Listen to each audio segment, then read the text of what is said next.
So Dwight, tell me where we are and tell me what we're watching happen right now. This is my Solarant tobacco shed where we are sewing up our shade tobacco. The trailers come in here and drop off the baskets from the field. They put on this bench here. These two people take the tobacco out of the baskets and lay them here for the sowers. The machine keeps running and we form a continuous string of sewn tobacco. And down there, the hangers are hanging the tobacco on nails from the 2x4s back and forth until we slowly fill up the shed. Now, you are one of the last of the breed of individuals who are doing shade tobacco. How many generations back does this farm go? Well, my great-grandfather bought property here in 1870. Okay. And, of course, there was no shade tobacco at that time. He was growing the broadleaf tobacco. Okay. And, but he learned the business from his stepfather.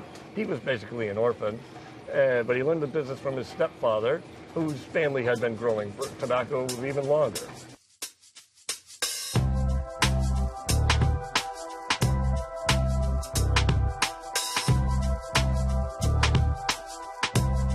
So Dwight, we are now stepping under the shade. Mm-hmm. How difficult is it to grow shade tobacco? Well, because the leaves have to be pristine, undamaged, unblemished, in order to be marketable for the cigars, everything has to be done by hand here in the field. The process hasn't changed much in 100 years. The leaves have to be carefully picked and stacked into the boxes here, and that requires a lot of labor. Can this shade tobacco process be duplicated? It's been tried in other parts of the world, you know, and they do that, but they'll get leaves for wrappers, but they will not taste the same as the tobacco that's grown around here in the Connecticut Valley.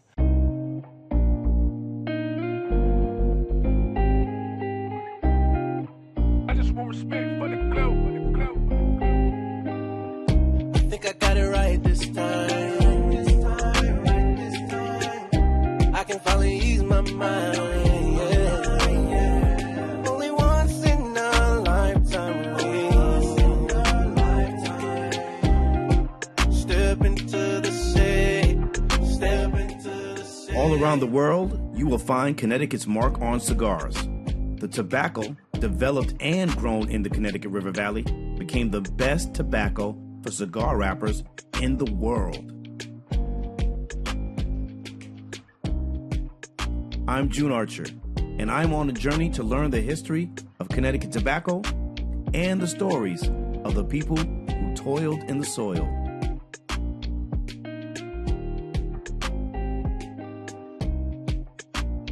This is Stepping into the Shade.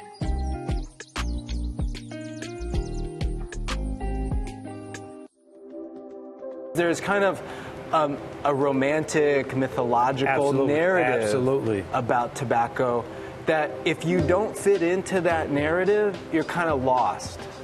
Tobacco has kind of always been a part of the U.S. economy. Okay. Even during colonial periods, tobacco was so important, it was even used as currency in the colonial period. So tobacco has never been, marginal to the U.S. story. And tobacco has been grown in Connecticut for a long time because of the favorable conditions here for agriculture. Where the story changes, though, is in 1900. Okay. And this is where I found out that the shade-grown tobacco, the tropical varieties grown for the wrappers, the cigar wrappers, these really broad, flexible, delicate leaves that give the color and flavor to cigars that are the most prized, forms of consuming tobacco. Globally, right? Yeah. And growers in Connecticut begin to experiment with ways of growing this other kind of tobacco leaf, not just the filler tobacco, the stuff that's smoked in pipes or in cigarettes and things like that. They began to experiment with it because it's so valuable. They could make 3 times as much per acre by growing the shade-grown tobacco, these tropical varieties, than they can growing these other varieties. how did they learn about cultivating shade tobacco? They needed to establish kind of experimental processes here in the state for how do you recreate tropical conditions here. Right. There's a proposal to fund an experimental plot, $30,000 from the state legislature to develop new agricultural techniques. At the peak of Connecticut's tobacco growing days, was incredibly lucrative and a major driver for the state, and was reflected in the kinds of celebrations that the state used to have. This tobacco festival here in Hartford. Wow. Yeah, people would come from across the country to Connecticut just to come here and check out the tobacco production. Right, and there was like a tobacco queen, like a beauty contest, and it was a big deal. We need to bring that back. It was a big deal. It was a big deal. Tobacco has been an important crop, well, pretty much since there's been Connecticut, actually even before Connecticut. I guess when people first settled Windsor, one of the first crops that they grew was tobacco. Windsor was the first town that was settled and farmed in Connecticut, and it was because of the soils that we're standing on right here. You know, throughout much of New England, the soils are stony, they're relatively poor because they've been scraped off by glaciers. Here in the valley, this was a glacial lake. It deposited all kinds of great sediments. These soils are sandy loams. You won't find, I dare you to find a rock. What are some of the risks in tobacco farming that you could share with us? Oh, there's an awful lot. The tobacco types that we grow here are cigar wrapper tobacco, so the leaf has to be perfect. You can't have a blemish, can't have a bruise, can't have anything wrong with it because you don't want the outside of your cigar to look like it's been run over by a truck. Correct. It's a very labor-intensive crop, so it's expensive to produce. When the colonists first came here, they first started growing the Nicotiana rustica, which was sort of a wild type that was grown by the native peoples in this location, all of eastern North America. Once they were able to get access to the Spanish tobacco or Virginia tobacco, that came in here. They selected their own type, which became known as shoestring. And over time, they keep bringing in different types. The Maryland broadleaf came in and was selected. And growers just kind of kept allowing these to open pollinate and cross and selecting the best lines. And over time, we came up with Connecticut broadleaf, Connecticut Havana tobacco, and eventually Connecticut shade. And literally, it's been a process of 380 years of selection.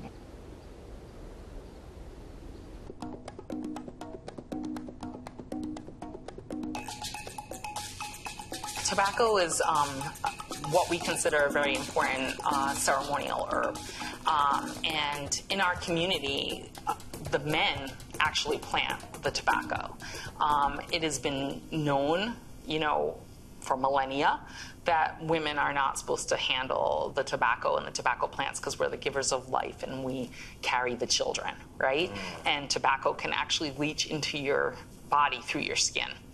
Tobacco is very much part of our ceremonial life. It's an offering. It's giving thanks for the gifts and the blessings that you give, and it's helping your prayers reach the Creator. So I, as a person, don't ever have to smoke tobacco to utilize tobacco in ceremony.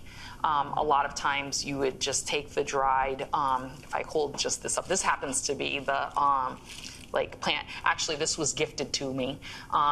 Part of sacredness of traditional ceremonial herbs is that you gift or you barter for it, but you're not really supposed to be selling it. Okay. It shouldn't be commercial. What people do is they break a little piece of that off and then they give their offering to the ceremonial fire. And when you're putting the tobacco there, it's that offering to the Creator to hear your words, to hear your prayers, and it helps those go up to the Creator at Katantowit's house. And so tobacco is very much part of ceremony. As you explain that, talk about trade, gifting, Do you think that colonists feel like they bastardized this plant? Indigenous people, along with being hunters and gatherers, if you will, we also were agricultural. We were growing all kinds of things in our agricultural gardens. Along with that was the tobacco. So when Europeans came here, they were struggling. When they saw all these things, they were seeing our agriculture, and the tobacco was part of that. And they unfortunately took advantage of a lot of the things that we had, and didn't necessarily use them in the same ways. You know, conquest is about taking of everything. They needed the tobacco, and here it was, and we were in this space and place where there was a lot of it, and an ability to grow even more of it. Right. You know, when conquest is there, it's all about conquering the people, which we know the sad history of that, but the enslavement of others. I think when you get back to the essence of like this tobacco and the meaning behind it for our people about giving thanks for the gifts, it's about having enough, but not having too much.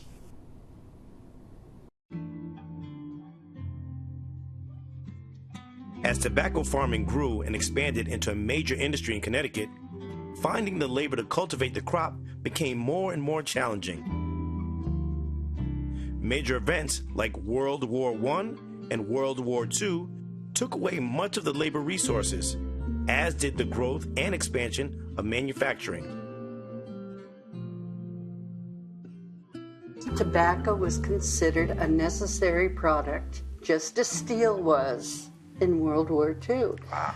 So it had to be produced and, cared for. And who are the workers? Who's left? Men are gone off to war. Women are in industry. That leaves children. And you have these young kids, and I was surprised, going into the fields age 7. And they're working 9 to 9.5 hours a day.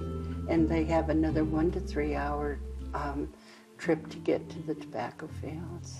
And Connecticut, and so many other states too, it's not just Connecticut, had no laws regulating agricultural labor age. So you could have them as young as you wanted.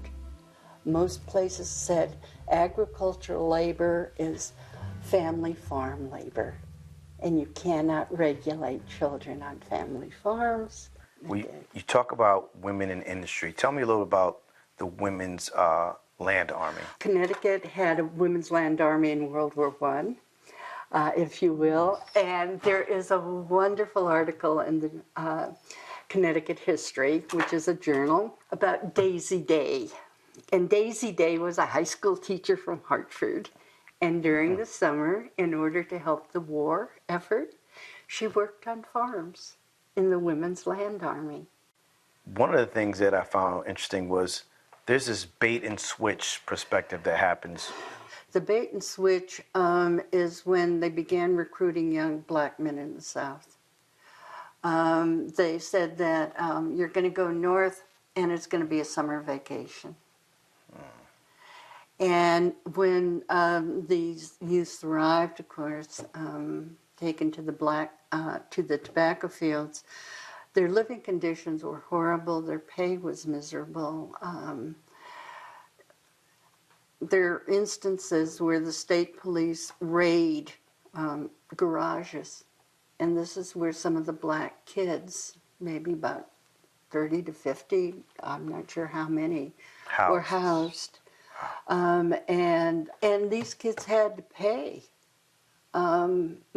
weekly food and board. So this was not free. This was not provided. They could be, 14, 15 years old. They're just recruited down there. They used to even have billboards.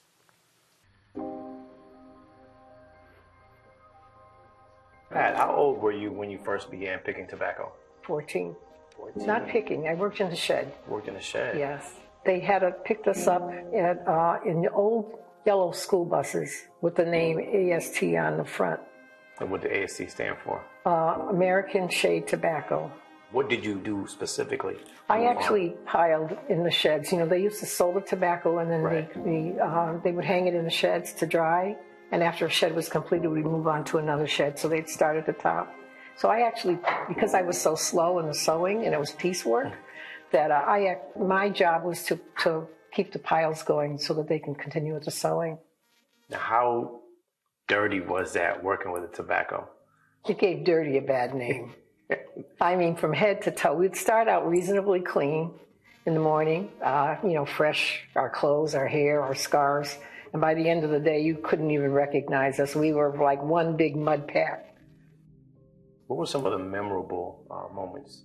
The friendships, you know, understanding the work, the guys that came from, particularly from somewhere else, like from Jamaica, from Puerto Rico.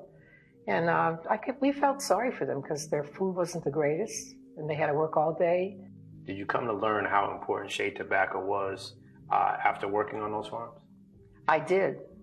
I realized that particularly Connecticut shade tobacco, that those went into only quality cigars. And I want to tell you, I made 28 cents an hour. That was a lot of money in those days for a teenage girl. When you say those days, this is the 50s? Yes. I graduated from New Britain High School in 1961, so I started working on tobacco in the late 50s. Some of the tricks, like the spiders and the frogs they would put in the baskets. I remember those. Yeah, okay.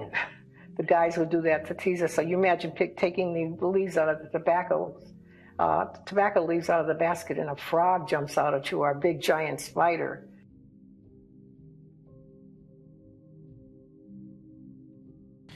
So, what does this area of Suffield, Connecticut mean to you? Well, it takes me back 50 years. And 50 years? 50 years. Wow, okay. And I remember coming here and thinking it was the most beautiful country because I grew up in a steel mill town. And so what we had surrounding my hometown were steel mills. And when I saw this, I was in awe. Now, how was that trek? Where did you come from to get here? I came from Elwood City, Pennsylvania, and Hathaway Steam folk, they recruited us because it was a depressed area and there weren't jobs for young girls. And they told us that they would transport us here on a bus and give us housing. And if we made it through the whole summer, we'd be able to go to the beach at the end of the summer. And that was huge because we were in a landlocked city. And this is what I remember. At the end of the day, which was a long day, we'd get on the bus and we'd yell, first in the shower, second in the shower, because there was like, I think 1 or 2 showers for like 14 girls. You know, that wasn't, we had to have our showers. Right. But also over the hill was a lake. And, kids would just literally go jump in the lake to cool off because it was hot. It was hot back then. It was very hot. Yeah. Now, how old were you at that time? I was 17. So 17 years old, you make this trek to Suffield, Connecticut. Like, what did that feel like as a 17-year-old girl, probably just coming into her own? And I didn't think too much about it, except that I knew I had to do it, and I was going to work because that was going to be my money for college. That was going to be how I would get to college. And so there's no question in my mind I was going to stay the whole summer. And plus, they will give you transportation up. But if you didn't like it and you wanted to quit, you had to figure out how to get home. Here's the day in the life. A typical work day. The kids get up between 5:30 and 6 a.m. The other supervisors and I get up a half hour earlier. I'm usually up at 5. When the whistle blows, they jump out of bed and alternating weekly with the lower main, get dressed and make their beds while the lower is in the bathroom. Then they go to breakfast, then come back and change into their work clothes. We are on the buses at 6:45. Work starts at 7. We work until 9 a.m., where there is a 15-minute break. Then the slowest part of the day begins, from 9:15 to noon. We eat lunch from 12 to 12:30, then we work again till 3:30. When we get off the buses, about 3:45 at the camp, the kids get their shoes off and get their clothes off and run downstairs to take showers, 2 at a time in a stall. They're done usually by 4 or so. Announcements and mail are at 4:15 to 4:30. Dinner is about 4:45. After dinner on Mondays, the girls go swimming. Visits to the boys' camp occur frequently. Friday we go shopping. Saturday evening is movies. Sunday is supposed to be trips and things, but so far we've gone nowhere. Medication whistle blows every night at 8:45. Bed area is 9 p.m. Lights out is 9:45. I'm usually in bed by 10 p.m. and I'm ready for it.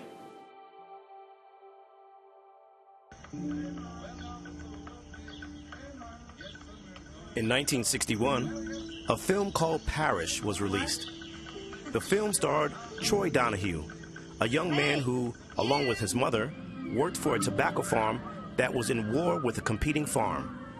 The film realistically portrayed shade tobacco farming, except the girls working on the tobacco farm in the movie didn't really get very dirty. And it was partially filmed in Windsor, Connecticut. How did you become extras in this movie? Well, we're not really sure. We were 9 years old. I think somebody from the production company came to our school, Pequannock Elementary School, and we lived on the farm, where they were filming, because our parents worked there. We're displaced people. We came as displaced people after the war. We were sponsored by the tobacco company to come here. My parents worked 40 years until they died or retired, and same thing with their parents. You were displaced from? Germany.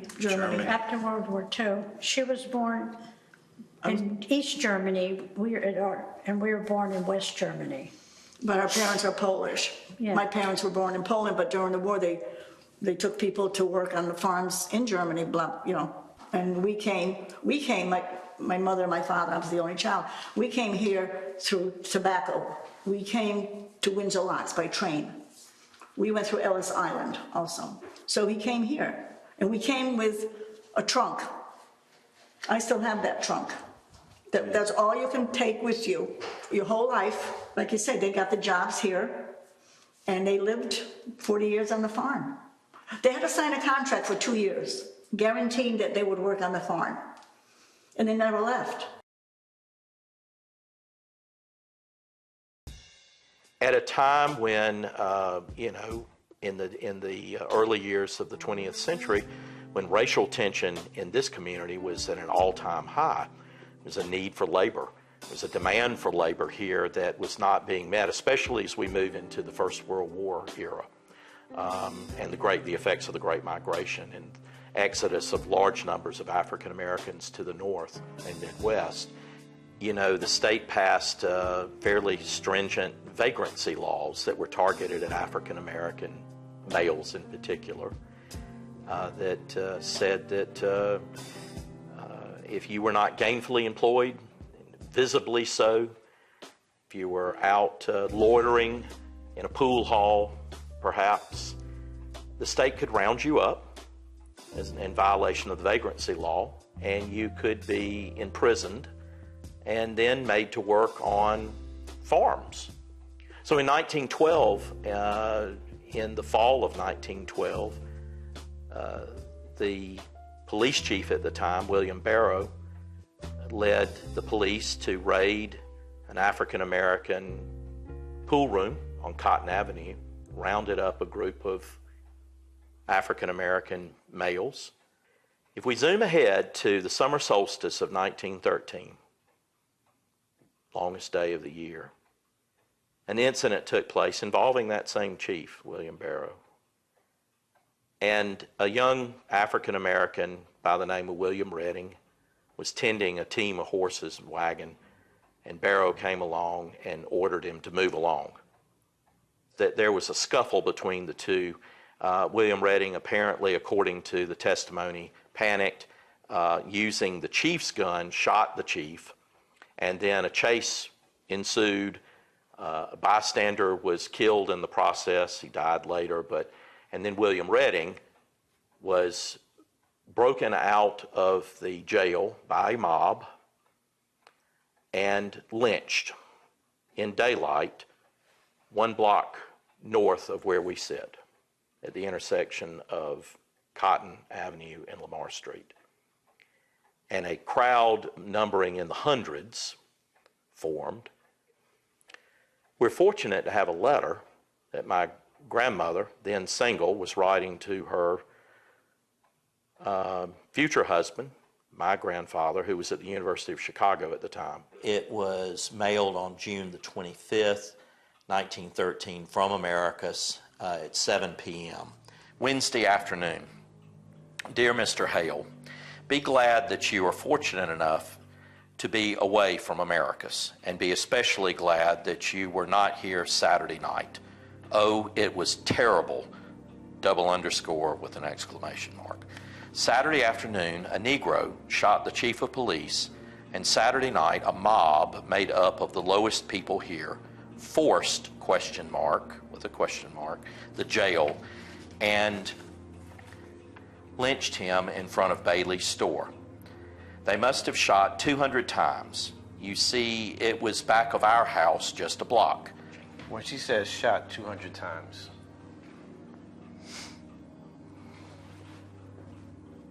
it is what I'm thinking it is.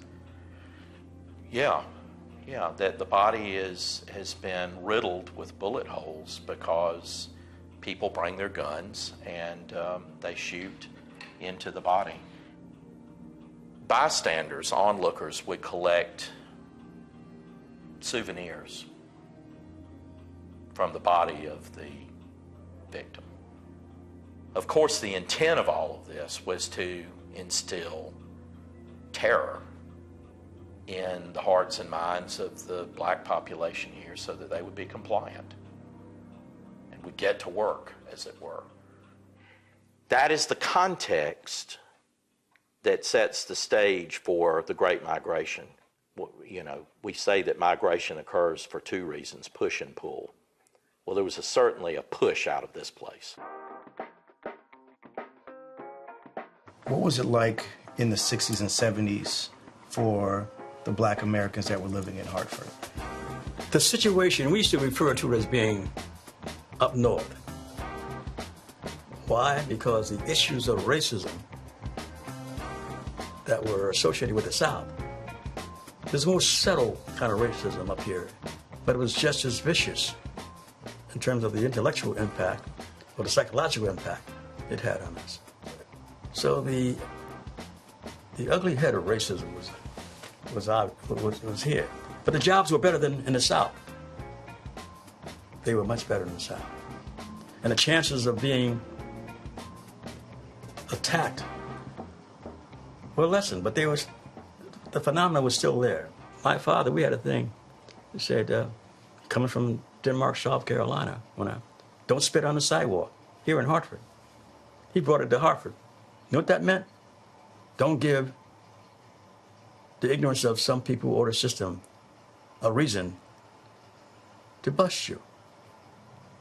Don't spit on the sidewalk.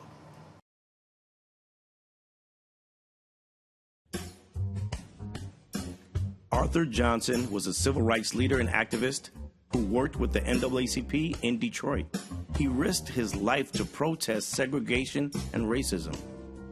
He was a Morehouse student who spent a summer on a tobacco farm in Connecticut. He was born and raised he was born in Americus, Georgia. Then he moved to Birmingham, Alabama. And he left Birmingham, never to go back home, first by going to Morehouse College, which was very important in his development. Now, what did he tell you about Americus? Did he ever share any stories? He didn't like Americus, and he didn't like the segregated South and the injustices he saw there. And then going to Morehouse under the tutelage of Benjamin Mays, you couldn't help but to make a difference in our society. The family had no money to send him to Morehouse. Arthur was the first to finish high school in his family. And so just to go anywhere for college was a big step. Morehouse had an arrangement to go to the Coleman Brothers tobacco farm. That's Simsbury, Connecticut. Simsbury, Connecticut. They recruited young men from Morehouse to go to work, and the deal was they got paid, and they, of course, worked extremely hard, but it also would cover their tuition for the next year. And they actually made a check out to Morehouse College. When he arrived with the Morehouse classmates that year, those who went, they saw the conditions were unbearable. And then the living conditions, the quarters were not good, and the hours were way too long. So being Morehouse men, they decided they needed to protest this and go to management and say, we need better working conditions, working and living, since they were living there. And they elected to have Arthur go to Hartford, Connecticut, to investigate the labor laws. And they selected Arthur because he had started the NAACP chapter at Morehouse. He had also been on the debate team, so they thought he could make the argument, and which he did. And they did get better living and working conditions that summer, but there's an irony to this. Arthur was not allowed to go back. And when he went to sign up, he was told that the farms said, do not have Arthur Johnson come back. What was his work like at the NAACP? So he also would go to state activities of the NAACP, representing students. You know, one of his classmates was Martin Luther King Jr. But Daddy King, who was Martin Luther King Sr., had asked Arthur to attend some meetings when there was voting going on, and they wanted to make an impact. They needed people to go around and speak to all communities throughout Georgia.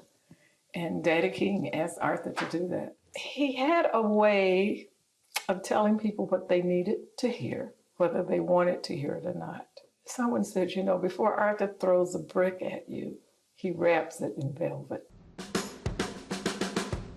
I often say that perhaps the most consequential, irresponsible choice I ever made was to go to Morehouse.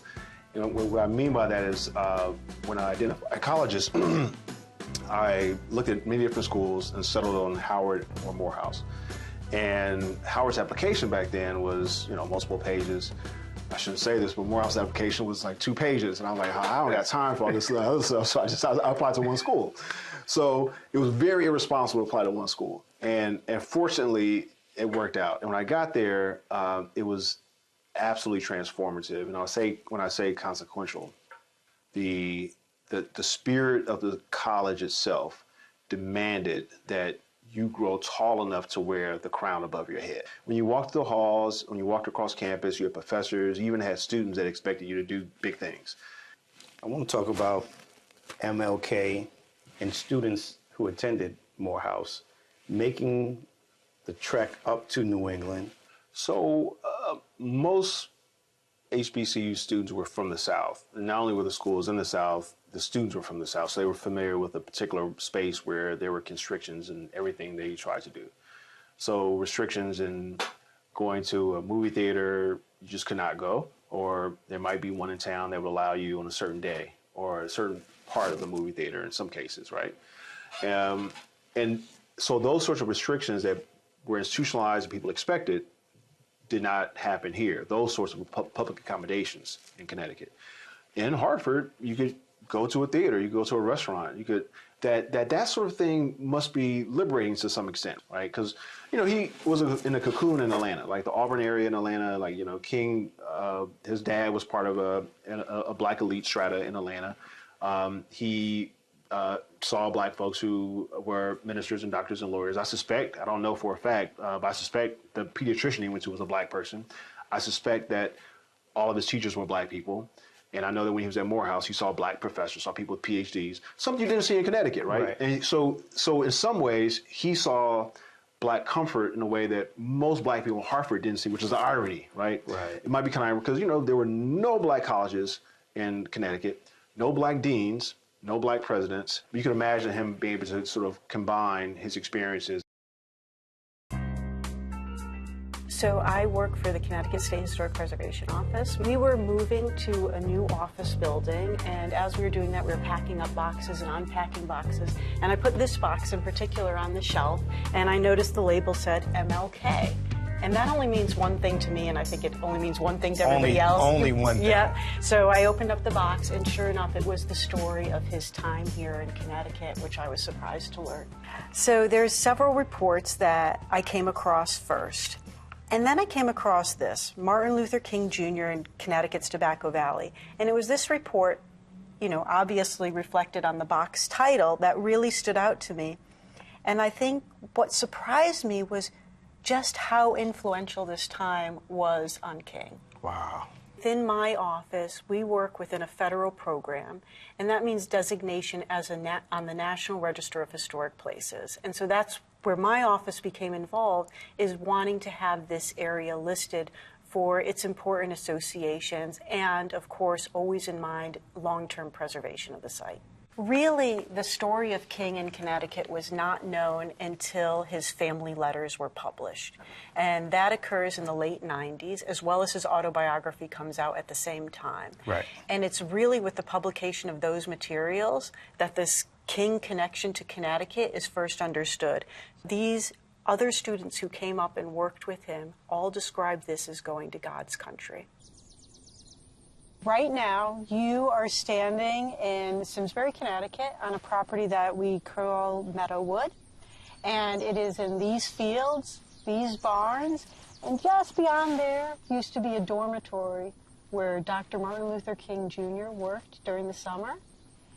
It is where he preached for the very first time. And so this whole area was owned by Coleman Tobacco Brothers. And this is amazing. As we look out, so much land. I can only imagine what it was like the days that they were here picking tobacco, cultivating it. So I'm excited. Yeah, well, if you want to see more, let me show you what's inside. I would love to.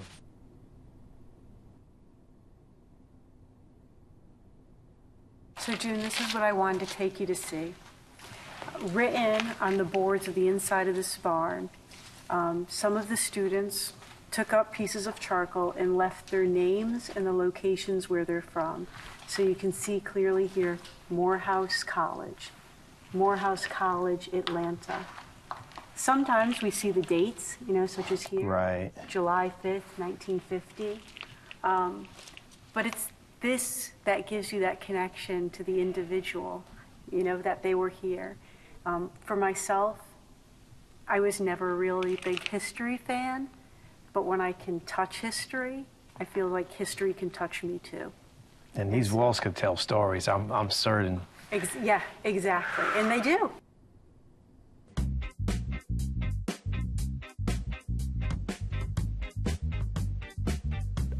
Program is the War Food Administration, right? And you notice that there's war and food, you know, in that title, because with so many people leaving the U.S. to go to fight in World War II, one of the biggest things the government was worried about was food security, right? And so that's where the agricultural program comes in. They knew, of course, that they needed workers in industry, but they also wanted to make sure that they were food secure. And so they're approaching West Indian governments through the British, because they're still colonies at the time, and asking what kind of workers they can get. And the agreement is that the men are going to come and contract, and they're going to send them and plug them in wherever they fit. The men come, the first ones get here in 1943, but the government actively recruits until 1947. And I bet these men were not even thinking, boy, we're gonna need our dominoes. Right. Right, or our cricket gear with us. They're just thinking, we're going to America, we're gonna work. But as soon as they get here, they realize that that recreational piece, you know, the kind of peace of mind that you get from having a little bit of home with you, this is where the dominoes fit in. So on a Friday night, you know, if you come back here at 6 o'clock, you're gonna hear it. You might even hear them. Oh yeah, they're right, that noise. Yeah. You hear that noise of the dominoes, and it is a great entry point for just the sociability and the respect and the fun and the competition that goes along with being really good in this game. How important was the social club for those Jamaicans that came over here and set up places like this, safe spaces, entertainment spaces, place to celebrate everything about the culture? How important was it? Well, you want a job? You go to the club.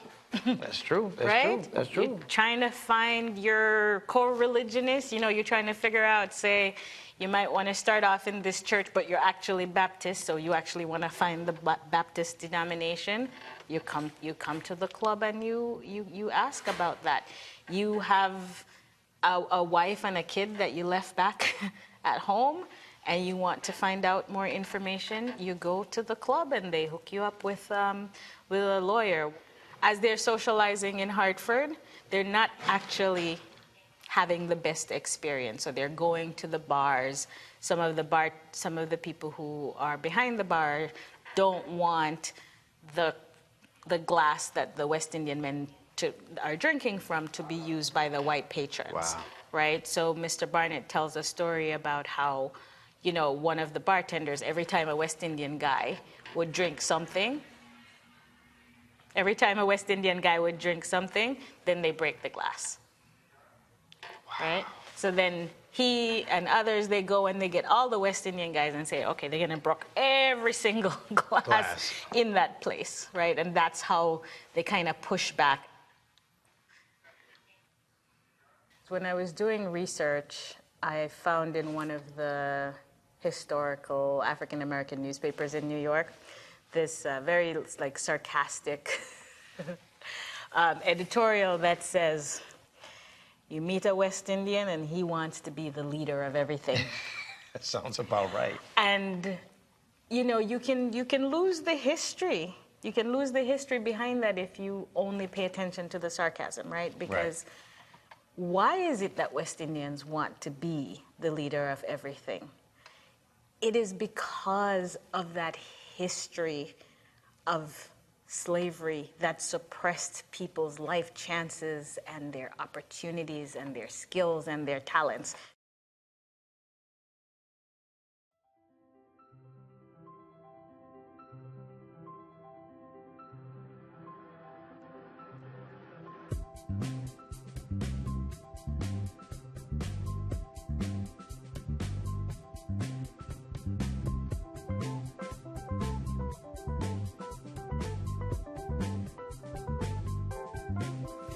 Mr. Clark, you came over on one of the first ships during World War II. Yes. How was that experience? Huh? How was that experience?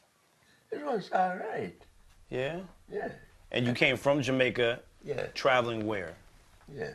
I came from Lake Jamaica, the 7th of May, 1943. The 11th of May, I was up in the Mississippi. And I get off the train at New Orleans. And how old were you? 21 years old. Now, during that time in World War II, the U-boats were out. Were you afraid? No. Not at all? No. That's why I happy. That's why they call me Happy. So I signed with Coleman Brothers. To pick tobacco. And I went to Granby at Indian Head Farm, work on tobacco, shade grow tobacco. And how was that experience? It was all right. They had to teach us what to do. So I worked there. That's where Martin Luther King worked at Indian Head Farm. That's where I met Martin Luther King. The boys from every year they came up from Georgia, come work on the tobacco. How much money were you making at Coleman Brothers? Well, I can't even tell now because it was low wages still. It was all low wages. I worked with Coleman Brothers 6 years. How many Jamaicans were with you picking tobacco at Coleman? How many Jamaicans? It was a lot, because every camp had so much Jamaican. Now, when you were traveling, you were telling me before that you would sing because it would make you happy. What songs were you singing? What song? What songs were you singing? What song? Yeah. That was the first song in New Orleans. When I came there, I heard the first song in New Orleans was the Wind de Lambec Walk. I only remember one verse. How did that verse go? every little lambic walk, every moon and every night. You will find them all during the lambic walk. Hey, everything is slow and easy. Do as you damn well please. Why won't you make your way there? Go there and stay there, yeah. That's only one verse I know the two. I remember everything. How many friends that travel with you from Jamaica are still alive? Still alive? Yeah. I don't know none. And you're 101 years old. Yes, most of them, they all died. Did you ever smoke cigars? Huh? Did you ever smoke cigars? No, I never smoked cigar. But you picked the tobacco? Yes. Thank you. So I have a lot of experience writing here, so.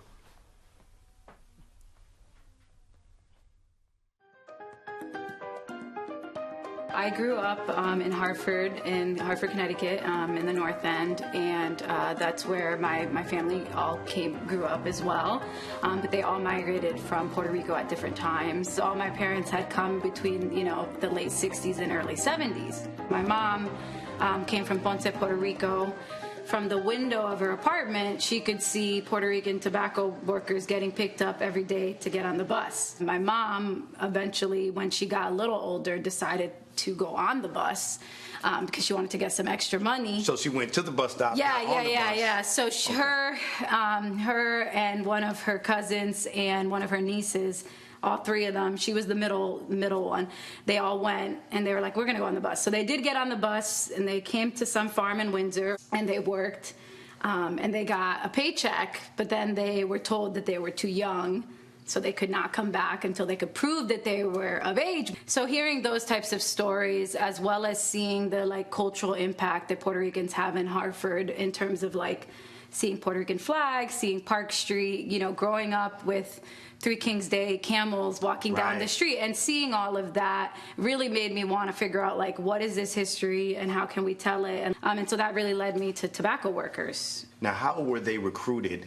when they got here, or were they recruited from Puerto Rico to come to Connecticut to work on the farms? Yeah, so when you're thinking particularly about this region, of central Connecticut, a lot of the story kind of happens in the early 1950s. Puerto Rico had this population of agricultural workers that didn't have jobs. The Puerto Rican Department of Labor came up with the Farm Labor Program, which was basically a program that worked with the Puerto Rican government and the U.S. government to bring Puerto Rican agricultural workers. And so they tried them out the first year in 1952, and it was about 200 Puerto Rican workers, and they came specifically to work for farms that were a part of the Shade Tobacco Agricultural Association. And that, group of 200 within 5 years ends up being 1,200, and then you just keep bringing more. Economically, what does that mean for Puerto Rico? In the beginning, they were recruiting men that were family men, that had family back on the island. So a lot of it was we're going to get money to then bring back to the island to then, pay our bills, feed our family. So that, I think, in that way, the Puerto Rican government thought that it was going to go right back to Puerto Rico.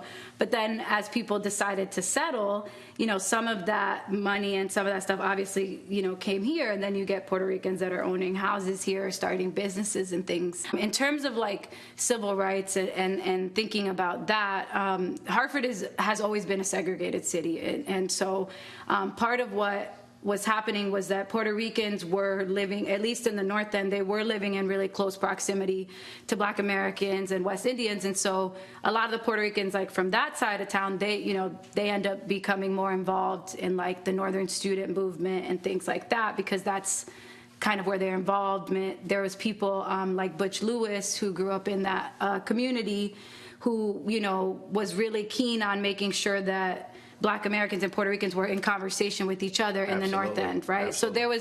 So that was happening. So you see a lot of these early examples in the North End. Right. More. And Butch was a Black Panther, so that's very interesting that he was even bringing those two communities together.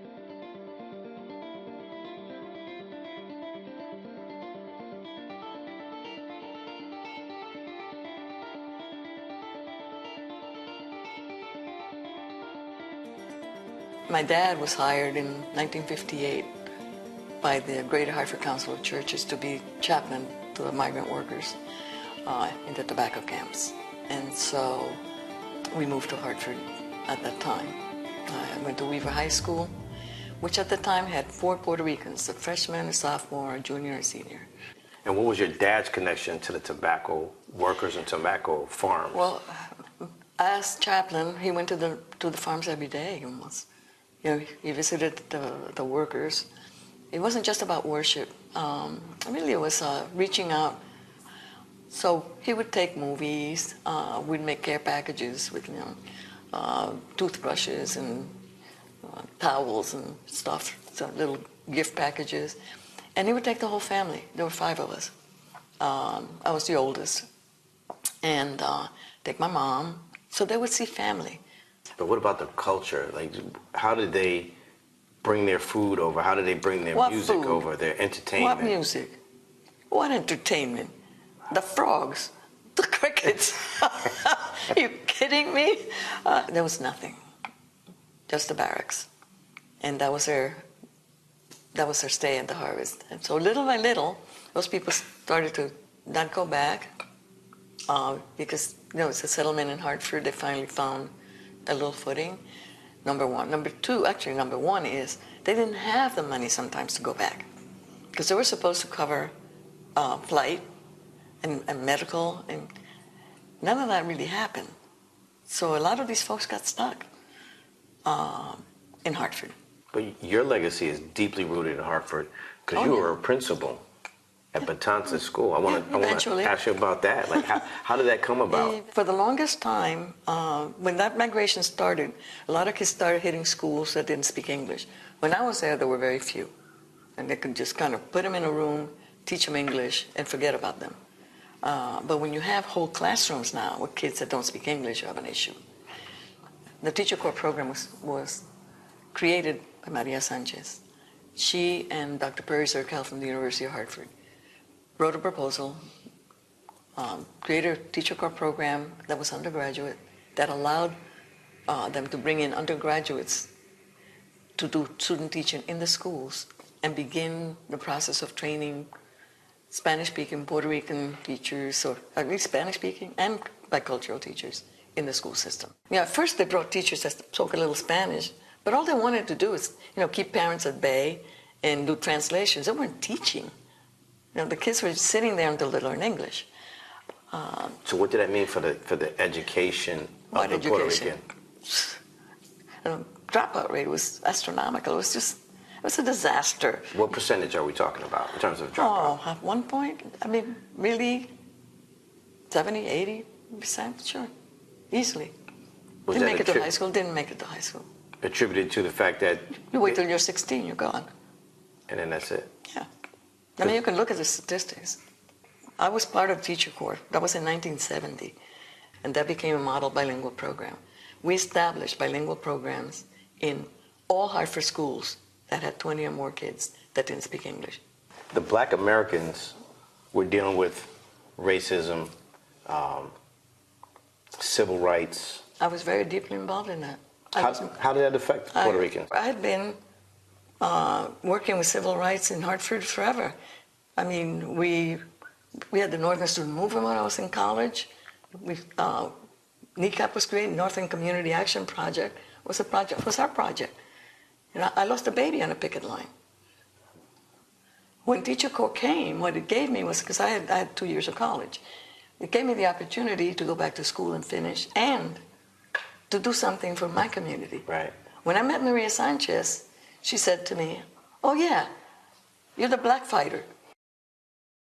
Do you feel like the Puerto Ricans and Jamaicans changed the face of Hartford during that time? Of course. How has it changed for you? Very positive, I think. It's whenever you bring another breath of culture somewhere, to me, it's enriching.